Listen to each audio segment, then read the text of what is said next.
జై జగనన్న 2024లో జరిగిన ఎలక్షన్లో నిజంగానే మన జగన్మోహన్ రెడ్డి గారు ఓడిపోయారా లేదా అనే దాని గురించి ఈ వీడియోలో మాట్లాడుకుందాం.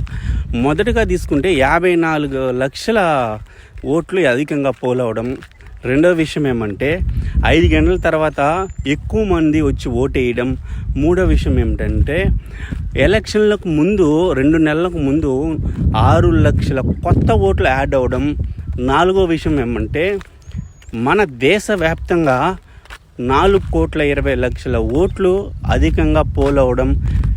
మరొక విషయం ఏమిటంటే మాకు పోలింగ్ కేంద్రం మీద సందేహం ఉందని చెప్పి మనం డబ్బులు కట్టి రీకౌంటింగ్ చేయమన్నా సరే రీకౌంటింగ్ చేయకపోవడము.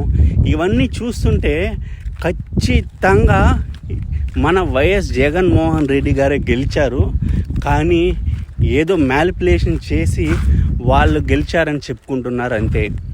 నిజంగా కానీ ఆ కౌంటింగ్ కానీ కరెక్ట్గా జరుగుంటే ప్రజల నిర్ణయమే తుది నిర్ణయం అయింటే ఖచ్చితంగా వైఎస్ జగన్మోహన్ రెడ్డి గారే సీఎం అయింటారు. ఈ విషయంలో నేను చెప్పిన దాంట్లో తప్పు ఉందా రైట్ ఉందా అనేది మీరే నాకు కామెంట్ రూపంలో పెట్టండి. Thank you. జై జగనన్న, జై వైఎస్ఆర్సీపీ.